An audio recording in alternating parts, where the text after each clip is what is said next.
Notre voyage était achevé. Une fois débarqués, nous nous rendîmes à Paris. Mais je dus bientôt admettre que j'avais présumé de mes forces et que je devais me reposer avant d'aller plus loin. Dans ses soins et ses attentions, mon père était infatigable, mais il ignorait les causes originelles de mes souffrances et recourait à des méthodes qui étaient sans effet sur mon mal incurable. Il voulait que je m'amuse en société, et moi je ne pouvais pas voir le visage d'un être humain. Oh non! Les hommes, je les considérais plutôt comme des frères, et même mes créatures les plus viles de la même façon que les plus nobles m'attiraient. Mais voilà, il me semblait que je n'avais pas le droit de les fréquenter. J'avais déchaîné parmi eux un ennemi dont la seule joie consistait à verser le sang et à me délecter du malheur.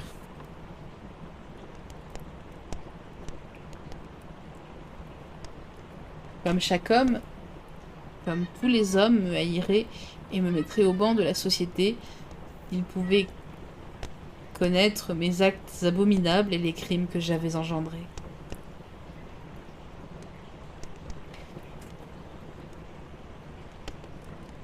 Je suis désolée, c'est l'heure de la révolution féline.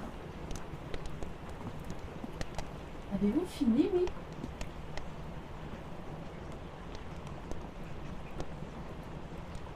Ah, vu le tard. Désolée, je reprends. À la fin, mon père n'insista plus pour que je me mêle au monde et s'efforça de vaincre mon désespoir par la force de ses arguments. Il pensait souvent que j'avais été profondément marquée par l'accusation de meurtre qu'on avait fait peser sur moi et essayait de me montrer que mon orgueil était dérisoire.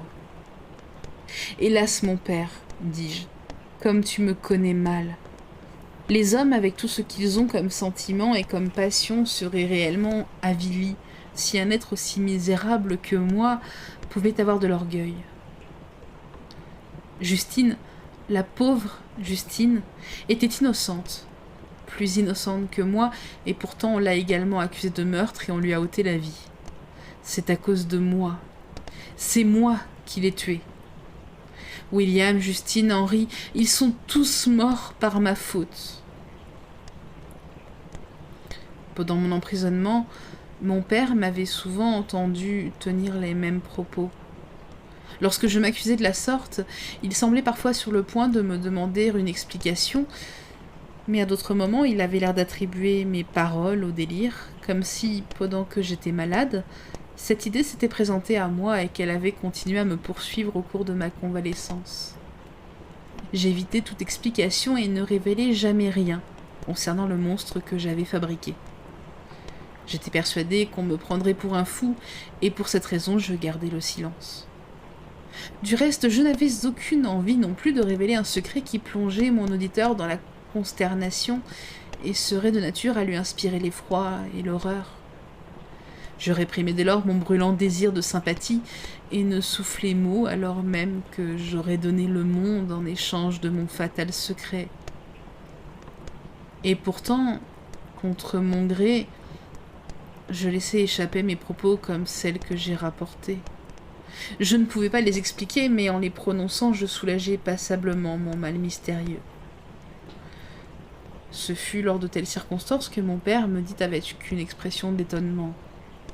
« Mon cher Victor, de quoi parles-tu ? Je t'en prie, ne prononce plus ces mots. »« Je ne suis pas fou !» m'écriai-je vivement. « Le soleil et le ciel qui ont été les témoins de mes actes savent que je dis la vérité. Je suis l'assassin de toutes ces victimes innocentes. Elles sont mortes à cause de mes machinations. J'aurais préféré 1000 fois verser mon propre sang, goutte à goutte, pour leur sauver la vie. Mais je n'ai pas pu le faire. Je ne pouvais pas sacrifier le genre humain tout entier. » La fin de mon propos fit croire à mon père que j'avais l'esprit dérangé, et aussitôt il changea de sujet en s'efforçant de donner un autre cours à mes pensées. Il cherchait par tous les moyens à effacer de ma mémoire le souvenir des événements qui s'étaient produits en Irlande. Il n'y faisait jamais allusion, pas plus qu'il ne parlait de mes autres souffrances. Avec le temps, je devins plus calme. J'avais toujours le cœur plein d'angoisse, mais je ne parlais plus de mes crimes de façon incohérente. Il me suffisait d'en avoir conscience. En faisant un violent effort sur moi-même, je brimais la voix impérieuse de ma tourmente, quand bien même je désirais parfois la révéler au monde entier. Ma conduite était plus paisible, plus équilibrée qu'elle ne l'avait jamais été depuis mon voyage sur la mer de glace. Quelques jours avant que nous quittions Paris pour nous rendre en Suisse, je reçus d'Elisabeth la lettre suivante. Mon cher ami, c'est avec la plus grande joie que j'ai accueilli la lettre de mon oncle en provenance de Paris. Vous n'êtes donc plus très loin et je puis espérer vous revoir dans moins de 2 semaines. Mon pauvre cousin, comme tu as dû souffrir. Je m'attends à te trouver plus pâle encore que tu ne l'étais à ton départ de Genève. L'hiver s'est passé fort tristement tant j'étais dans l'anxiété. Mais je souhaite te retrouver plus détendu, plus tranquille, le cœur parfaitement en paix. Je crains néanmoins que tu ne sois toujours dans les mêmes dispositions d'esprit que celles qui te rendaient si malheureux il y a 1 an. Et peut-être, au fil du temps, éprouves-tu plus de chagrin encore. Mais je ne m'en voudrais de te troubler en ce moment alors que tu as déjà été si malmené. Il n'empêche. J'ai conversé avec mon oncle avant son départ pour l'Irlande et j'en conclus qu'une explication est nécessaire entre nous. Une explication, vas-tu te demander. Quelle explication Elisabeth veut-elle donc me donner? Si tu te poses réellement cette question, c'est que mes préoccupations sont sans fondement et que mes doutes n'ont aucune raison d'être. Mais tu es loin de moi et il est possible que cette explication te fasse peur et qu'en même temps tu la souhaites. Si c'est le cas, je ne peux pas retarder plus longtemps le besoin que j'ai de t'écrire, ce que j'ai si souvent voulu exprimer pendant ton absence, mais que je n'ai jamais eu le courage d'entreprendre. Tu sais bien, Victor, que depuis notre enfance, nos parents ont caressé l'espoir que nous nous marions.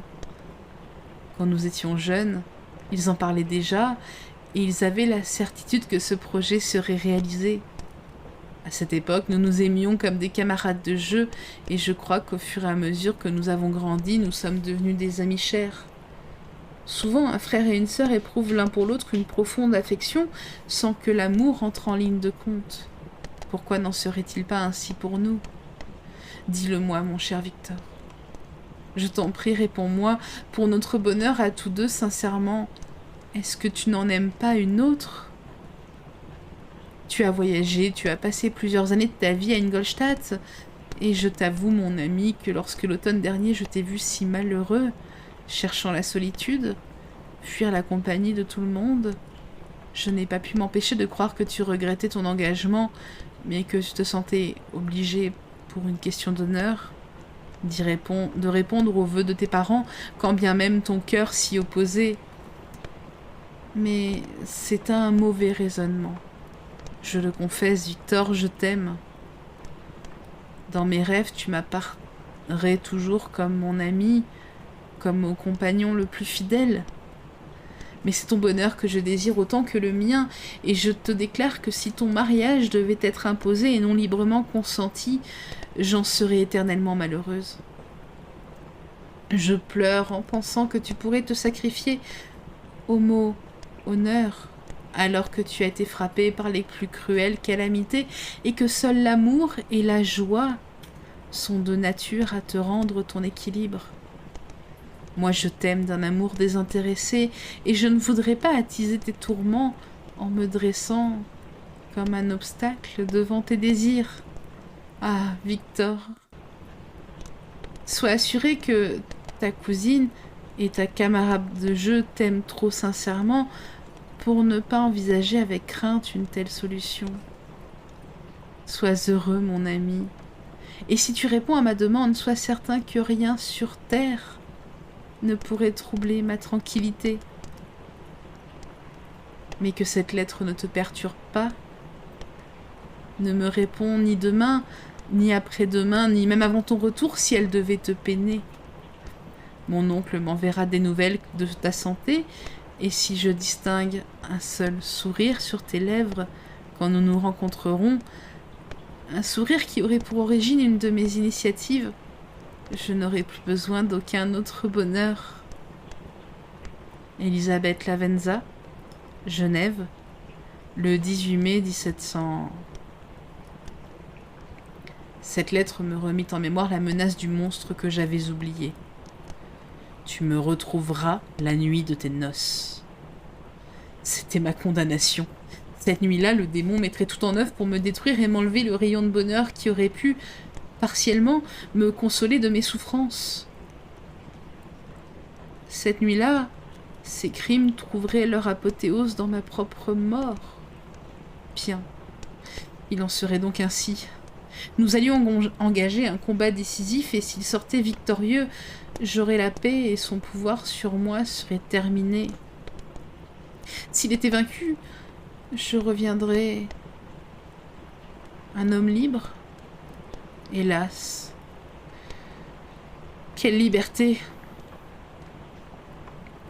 Celle dont jouit le paysan après que sa famille a été massacrée sous ses yeux, quand sa ferme a été détruite, quand ses labours ont été dévastés et qu'il se retrouve seul, sans toit, sans bien, mais libre. Voilà comment serait ma liberté. Sauf qu'avec Elisabeth, je posséderais un trésor.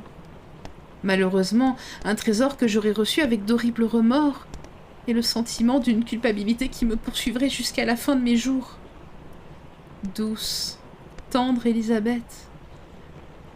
Je lus et relus sa lettre, et d'agréables sensations se glissèrent en moi, suscitant des chimères d'amour et d'allégresse.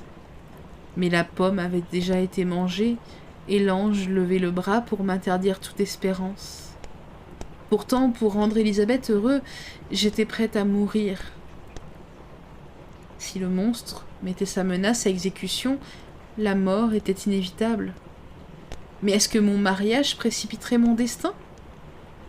Le monstre pouvait en effet avancer de quelques mois la date de ma destruction, et s'il soupçonnait que pour ma part j'envisageais de retarder mon mariage, épouvanté par ces menaces, il trouverait sûrement un autre moyen, peut-être plus terrible encore, d'assouvir sa vengeance.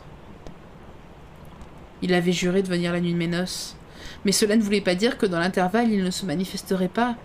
D'ailleurs, pour bien me montrer qu'il avait soif de sang, n'avait-il pas assassiné Clerval immédiatement après avoir proféré ces menaces ?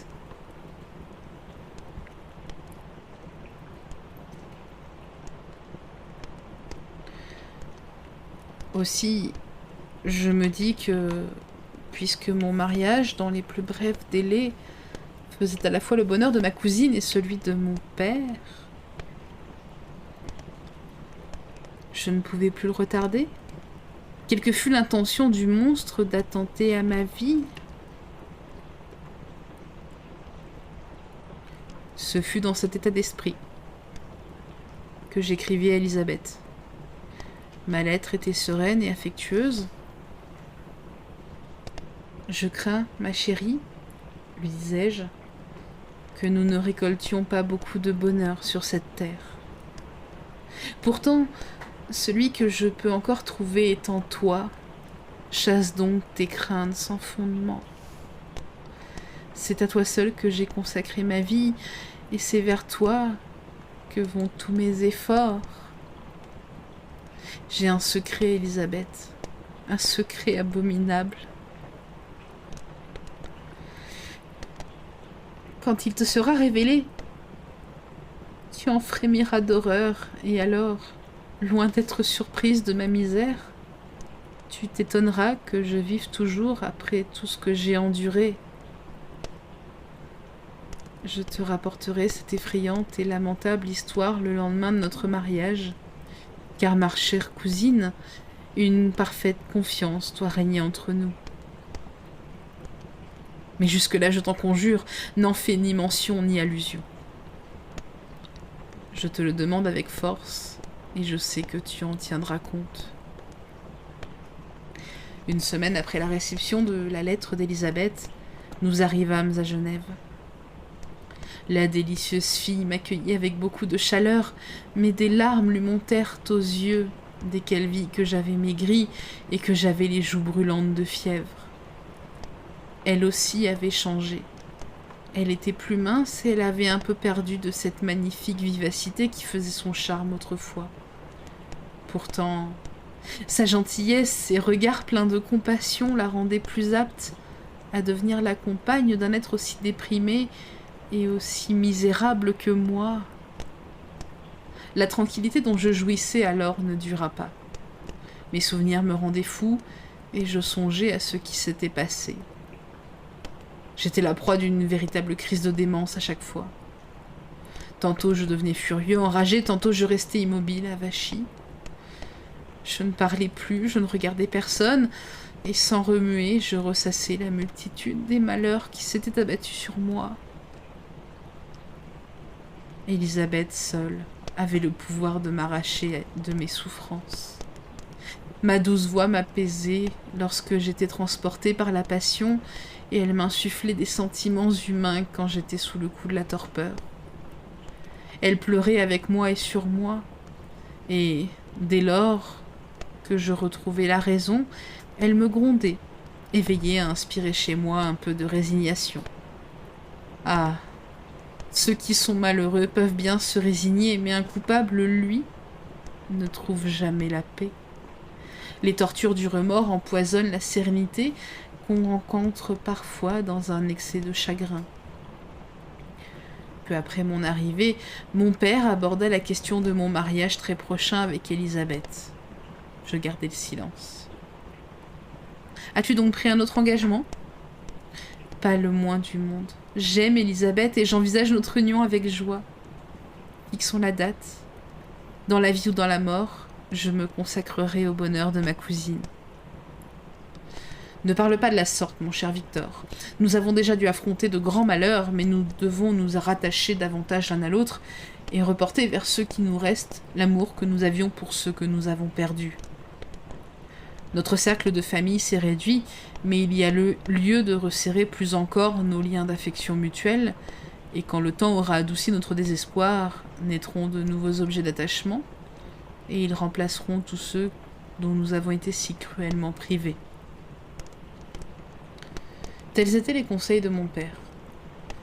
Mais le souvenir de la menace me hantait toujours, et vous ne vous étonnerez pas que, devant la toute-puissance que le monstre avait manifestée à travers ses actes sordides, me fût venue l'idée qu'il était invincible. Quand il avait prononcé ces mots, « Tu me trouveras la nuit de tes noces », j'y avais vu un avertissement dont l'issue était inévitable. La mort pouvait-elle être un mal pour moi, si Elisabeth, elle, restait en vie ? Aussi ce fut d'un air content et même joyeux que je décidai avec mon père, sous réserve du consentement de ma cousine, que la cérémonie aurait lieu dans 10 jours. En même temps, j'imaginais fixer l'heure de mon destin. Grand Dieu! Si j'avais pu un seul instant deviner les intentions diaboliques de mon implacable ennemi, je me serais plutôt exilée à jamais de mon pays natal et je me serais résignée à errer à travers le monde comme un paria, au lieu de consentir à ce malheureux mariage. Mais comme s'il avait possédé un pouvoir magique, le monstre m'avait dissimulé ses véritables intentions.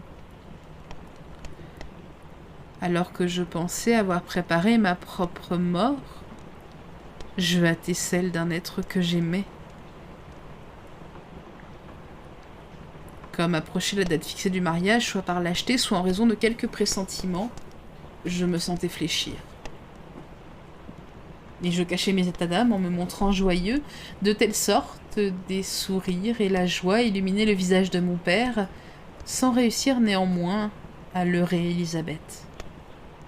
Elle envisageait notre union avec sérénité, où pourtant affleurait une certaine crainte résultant des malheurs que nous avions subis. Elle avait sans doute peur que ce bien-être, en apparence sûr et tangible, ne disparût soudain comme un rêve et ne laissât aucune trace qu'un profond et immense regret. Les préparatifs allaient bon train, Nous recevions des visites de félicitations, et tout donnait l'impression de l'allégresse. Je dissimulais autant que je le pouvais l'anxiété qui me rongeait le cœur, et semblait sans détour m'intéresser au plan de mon père, lequel était peut-être occupé à dresser le décor de ma propre tragédie. Grâce à ces démarches, il avait pu obtenir du gouvernement autrichien qu'une partie du patrimoine d'Élisabeth lui soit restituée. Elle possédait donc une petite maison de campagne en bordure du lac de Caume, où il avait été décidé qu'aussitôt après notre mariage, nous partirions pour la Villa Valenza et que nous passerions nos premiers jours de bonheur près de ce lac superbe. Entre-temps, je pris toutes mes précautions pour me défendre au cas où le monstre aurait voulu ouvertement s'attaquer à moi.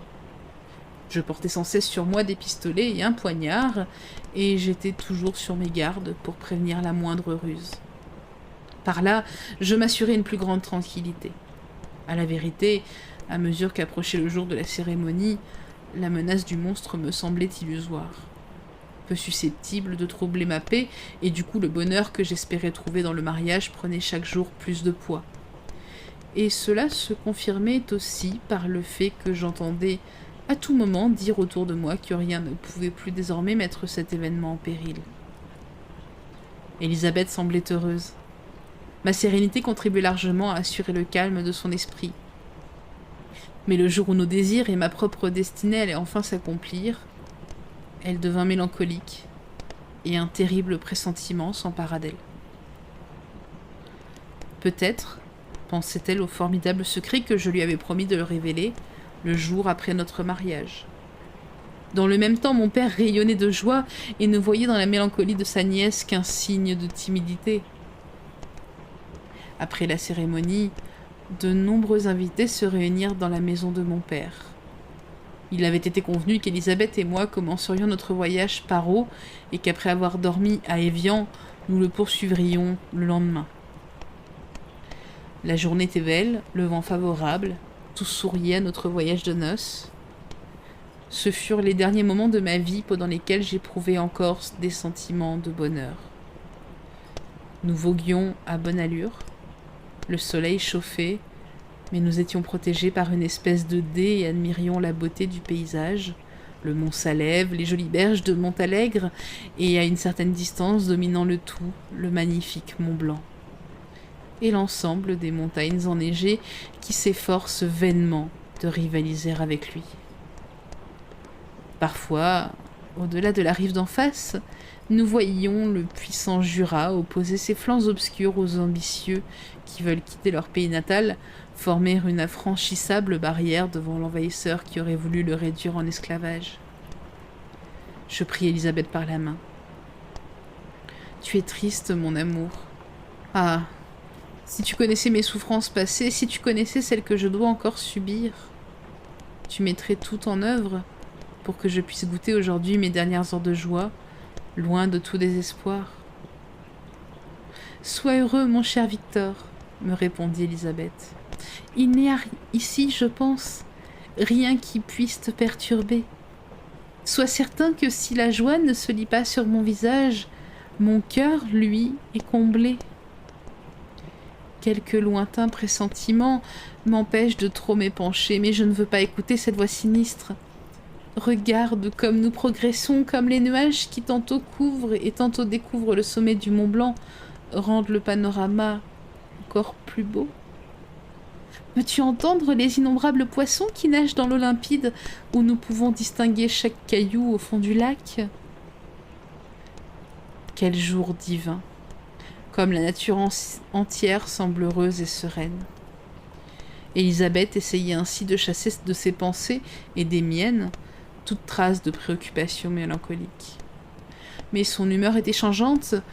À certains moments, la joie brillait dans ses yeux, et puis, de nouveau, elle se laissait aller à la rêverie. Le soleil descendait à l'horizon, nous avions passé la Durance, et nous observions ses méandres à travers les ravins et le long des collines. Ici, les Alpes enserraient le lac, et nous approchions de l'amphithéâtre des montagnes qui bordent à l'est. Le clocher d'Évian brillait au-dessus des bois qui entourent la ville et au pied des chaînes de montagnes qui la surplombent. Le vent qui, jusqu'alors nous avait entraînés avec une rapidité étonnante, ne devint plus qu'une légère brise. Son souffle suffisait à peine à rider l'eau et à agiter faiblement les arbres.